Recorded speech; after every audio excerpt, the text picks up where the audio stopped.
est-ce que tu peux nous dire un petit peu qui tu es, d'où tu viens et te présenter en quelques mots? Je suis le père Alexis, je viens de Normandie, diocèse de C. Je suis prêtre et heureux d'être là. Ok, c'est la première fois que tu fais ta mission? C'est la 4e fois, je crois. C'est-à-dire que c'est toi qui as fait le choix de venir cette semaine ici? On m'a proposé et j'ai dit oui. D'accord, tu as dit oui parce que tu avais une bonne expérience la dernière fois? Parce que j'ai eu la chance de les accueillir dans ma paroisse.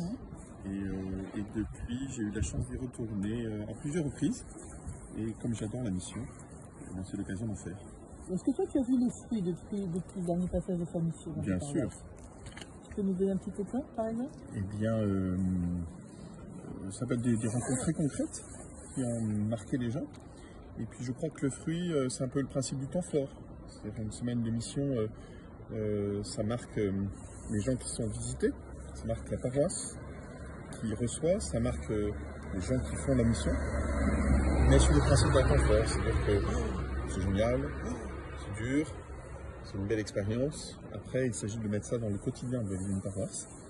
Et le temps fort aide à prendre conscience de la beauté de la mission. Le revivre, par exemple, revivre un temps missionnaire chaque année, ça aide à enfoncer un petit coup de marteau ou à vivre cette expérience forte chaque année. Après, l'idée pour une paroisse, pour un prêtre aussi en particulier, c'est de pouvoir le vivre au quotidien, bien sûr. Et donc, tu n'avais aucune appréhension pour venir ici ou si un petit peu quand même? Zéro. Zéro. Je savais où je tombais. D'accord.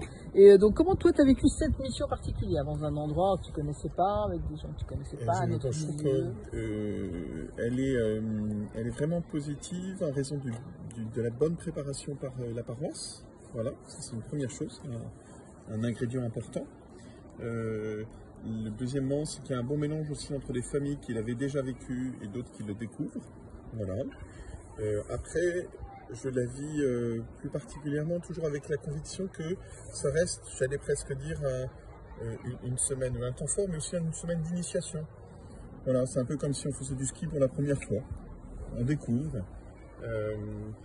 La mission, c'est une dimension dans la vie de l'Église que vous et moi, on n'a pas forcément appris quand on était petit dans la foi. On nous a appris le catéchisme, on nous a appris un peu à prier, on nous a appris à essayer d'avoir une vie vertueuse, on nous a appris aussi à aller un peu vers les autres, le souci des plus pauvres, mais la dimension de la mission et du témoignage, on ne nous l'a pas appris. Donc on apprend un peu maintenant, parfois un peu sur le tard. On sait que c'est pas facile d'apprendre à faire du ski quand on a 30, 40 ans ou 50 ans. C'est un peu pareil pour la mission, c'est pas évident. Donc vivre une semaine comme ça nous porte, ça nous aide. Dans un cadre familial, c'est un cadre tout à fait opportun pour vivre la mission, parce qu'on a l'équilibre d'une vie de famille, au niveau du rythme, on a la vitalité et l'enthousiasme des enfants qui nous poussent. Ça reste quand même cependant simplement une semaine d'initiation qui nous invite bien sûr à vivre ça dans notre quotidien. Et qu'est-ce que tu retires de cette mission particulière ici? De cette mission, dans le rural, la paroisse où je suis déjà très rurale, dans le rural,